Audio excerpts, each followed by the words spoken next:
Hello, everyone. Thank you for making the time to be here today, and many thanks to the Product-Led Hub team for having me here.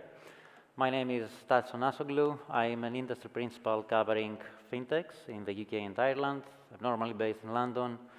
I've been told that the summer weather is extending in Athens, so I thought maybe it's not a bad idea to spend a week here, and here I am. Today's talk is about generative AI strategy for the enterprise, unlocking value and minimizing risk. I'll define the three terms here because all of them, they mean different things to different people. So enterprise, the way that I define it, is not necessarily global scale traditional companies, but it does have typically three elements. One is usually sensitive data, might be customer data, for example, PII data, private data that needs to be handled with care. Usually there's an element of regulations, regulated industries. So in my case, I'm covering fintechs, for example, which is one of the most regulated industries. Healthcare, gaming in some countries is another one of the regulated industries. And the third element usually is big volumes of data. So it doesn't have to be global scale or footprint, but usually it comes with a lot of data. Value usually means three things. It boils down to, as one of my previous companies used to say, making money, saving money, mitigating risks. So revenue generation, minimizing or mitigating risks, and rationalizing costs. And obviously, when it comes to generative AI, it's a new thing to everyone, and it does come with risks. So we'll try to touch upon a few things. First and foremost, it's a new thing. What's all the fuss about? Why is it so exciting? How can companies generate value out of it? And we'll try to touch upon a few of the risky aspects and a few solutions, maybe. So, first of all, what is a different thing now? Why so much noise about generative AI? And as the previous speaker said, AI has been going on since the 60s. As one of the morning speakers said, generative AI is not something entirely new. Large language models and research has been going on for 8, 9 years now. So what is the difference? The difference mostly comes in a paradigm shift in the sense of how we face the programmatic reality, how we generate programs, how we generate software, and ultimately how we solve business problems. What we used to have and what we still have in the bulk of our systems is the traditional programming model.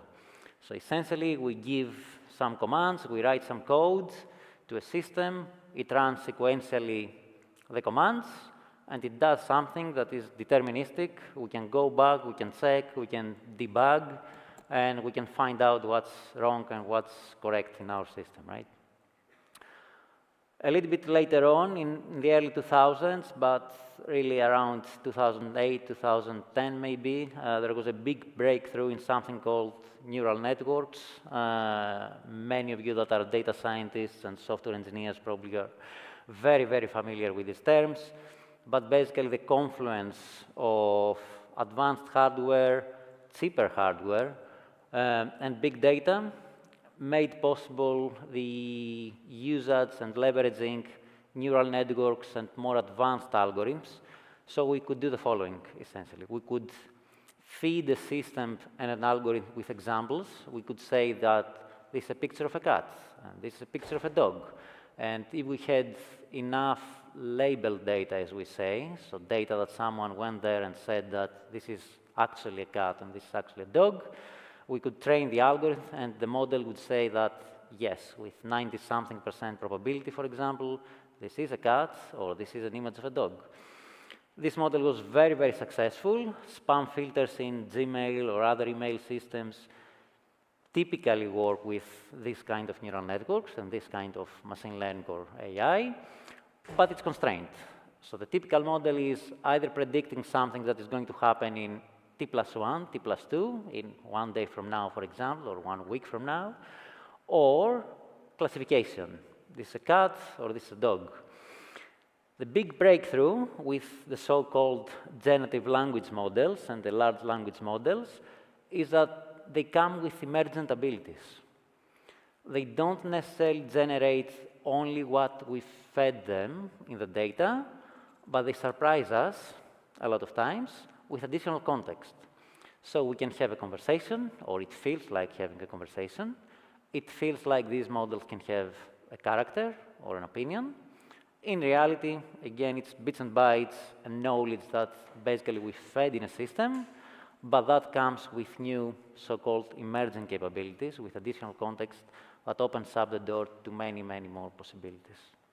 So that's kind of the historical shift. Why we care about it? Well, probably the biggest productivity right now from a business point of view in humanity is productivity globally. It's not a country-specific challenge, it's a global challenge, essentially. And these are some numbers from a McKinsey report a while ago. Well, it's this year, but a few months ago. The global impact for productivity through generative AI can be, with some variance, anywhere between 2.6 trillions to 4.4 trillions for the global market. And just to put that number into perspective, the whole GDP for Greece in 2022 was $220 billion, I think. And for US, which is the biggest market in terms of GDP right now, it was 14 trillions. So that's both significant and material impact if we manage to get these numbers globally through this new technology.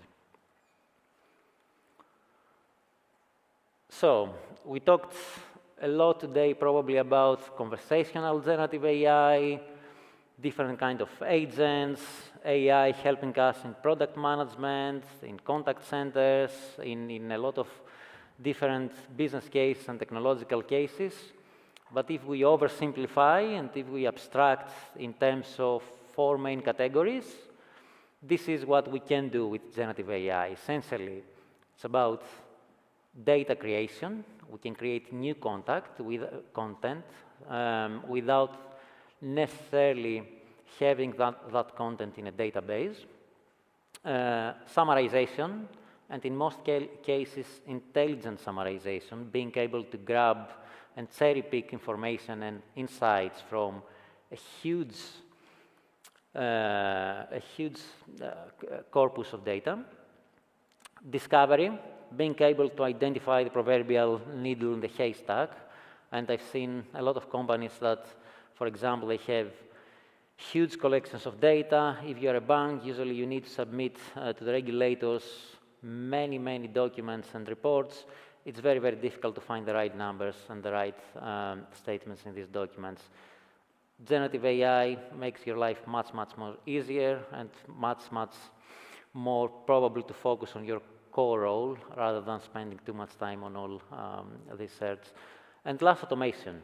So the promise basically of automating chores and boring tasks and focusing in our main roles, no matter what is our main role, be it software engineers trying to generate some code that we're not necessarily familiar with, be it product managers, be it strategists and trying to identify the total accessible market maybe for a new product, and so on and so forth.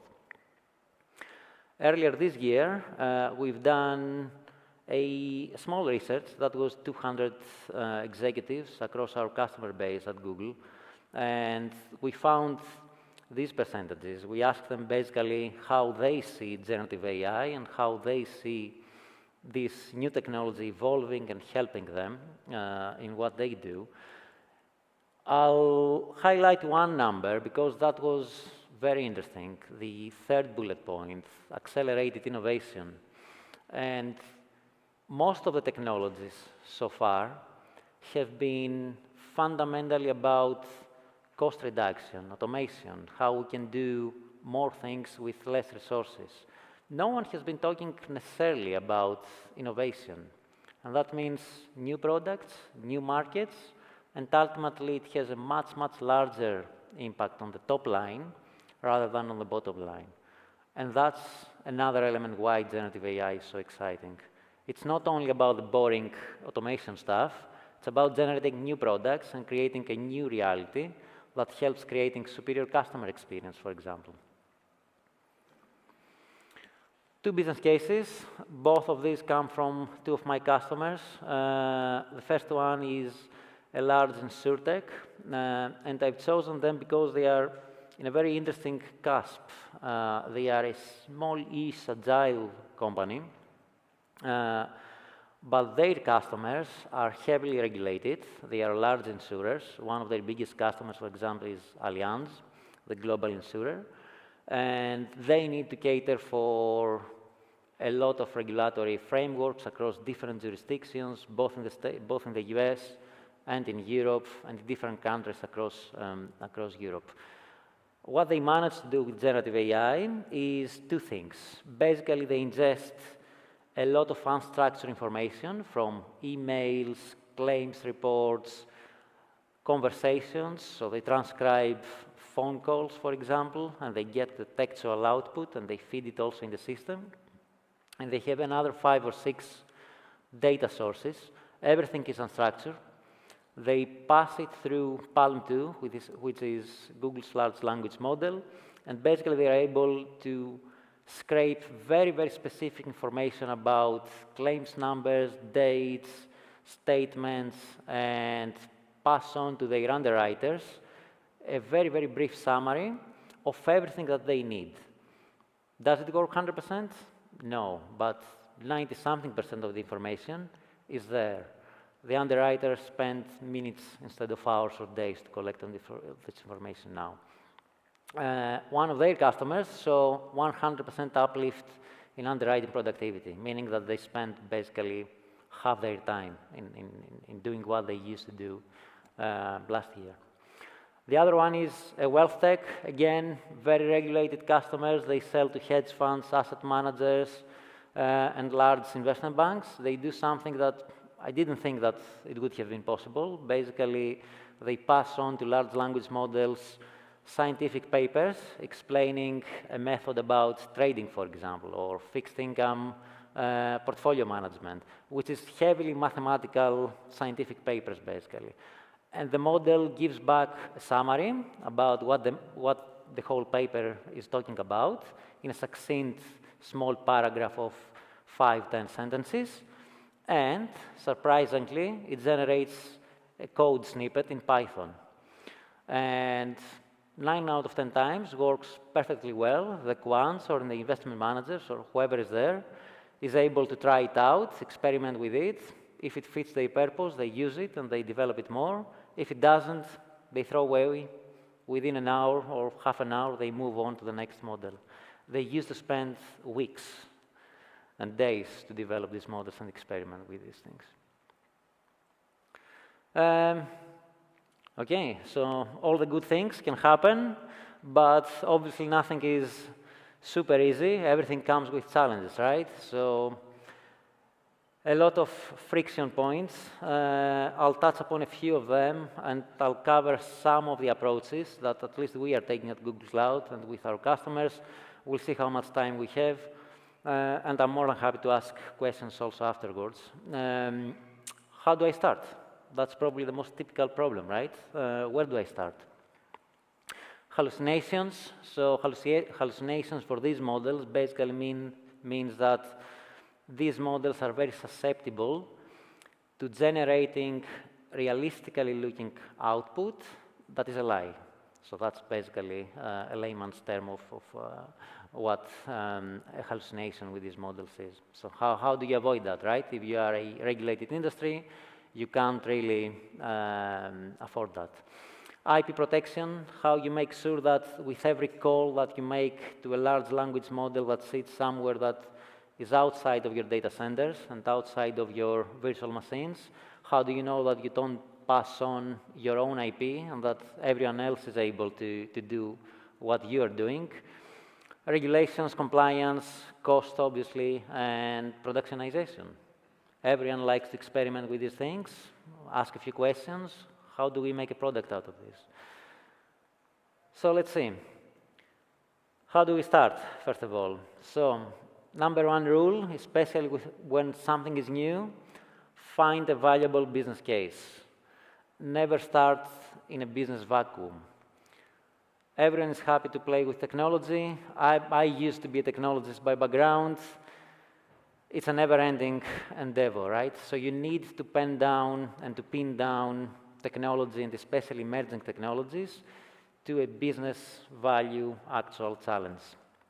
That's the starting point. Then it's a very usual approach. You select a person, typically a business person, who comes with a challenge. You determine the data sources. You create a small tiger team who has the capabilities that are needed. You build an MVP. You replicate that across a domain, and then you try to replicate across domains, and ultimately you end up with a center of excellence. And moving fast forward, after a few iterations, this is becoming business as usual, and we don't talk about generative AI and emerging capabilities anymore. We talk about things that we use routinely in our daily lives, right? I'll mention a little bit about one method, how to approach, how to avoid leaking IP, intellectual property, and how can you assure that you have all the regulatory frameworks and compliance frameworks and data encryption and security measures in place. One approach that we are taking at Google Cloud, and I've seen that also being replicated across other clouds and across other companies, is basically separating where the large language model is sitting, and you never really impact that model. This is in the map here, the large foundation model. And then you add a smaller model, what is called the adapter layer here. If you like researching and if you like reading papers, let me know afterwards. I'll send you the paper that this method is based on. But basically, very simplistically at high level, you never touch the frozen model, you never change its weights, and therefore, you don't retrain the model for everyone else, for the general public. What you are influencing and you are impacting is a smaller model, the adapter layer, which basically sits within your perimeter, within your firewalls, and everything is encrypted. Your data is your data, and only you can see what you have trained there. So also data are encrypted in transit, so nothing basically passes on to the general public, and you avoid the very infamous cases that we've seen in February, March in the newspapers about portfolio managers leaking information about their portfolios and trades and all these things. Happy to chat more afterwards. I'll mention these two methods, and then I'll move a little bit more fast forward. Hallucinations is probably the number one challenge with these models. You can pass on all the knowledge of the world and all the Wikipedia and all your articles, and then the model comes up with an answer that looks like reality, talks like reality, but it's basically not reality. So how do you avoid these things? There are two main methods. The first one is called RAG, Retrieval Augmentation, or Retrieval Augmented Grounding. You can find it with both terms. But basically, abstracting away from the details, is that every answer that you get back from a large language model, you double check it with a database. And that's a special database which you have pre-prepared with something called embeddings. Essentially, an embedding is a smart representation of your body of knowledge, for your documents, your PDFs, emails, and so on and so forth. And you double check every answer back with your database, so you have assurances that the answer of the model is not something that the model is imagining, but something that already exists in your knowledge base, and a customer of yours or someone in your call center or an expert, a subject matter expert, has actually told you about that. Especially when it comes to getting back answers programmatically, probably you need to control the content for sensitivity, safety, and privacy. One approach is basically to give back to the internal user a collection of sensitivities in terms of what the content is about. And if, for example, the content is about hate speech, you can regulate if you want to pass it back to your end customer outside of your company or not. Last point that is highlighting, and that's probably another conversation for 2 hours by itself only. As I mentioned at the beginning, innovation, and specifically generative AI, is probably useless when it comes to business vacuum. One approach that is really, really valuable is to first experiment, build all the target teams, have a business value, prove that it works as a proof of concept or as an MVP, but then try to productionize it. Because if you don't make a product out of it, internal or external, if you don't make a solution out of it which is repeatable and useful and generates consistent results for your business, then why do it in the first place, right? Probably it's useless. In order to be able to do that, generative AI and AI in general is probably anything between 1 to 5% of your whole effort and the code that you're going to write and the time that you're going to spend. The other 95% of the time is how you build the whole instrumentation and all the tooling and all the repetitive continuous integration and continuous delivery and continuous improvement to serve the end algorithm. Again, this is a huge topic, not a big topic. I'm more than happy to chat more in depth about it afterwards. But with that in mind, thank you very much again. I'm happy to take any questions if we have time. I'm happy to take questions afterwards too.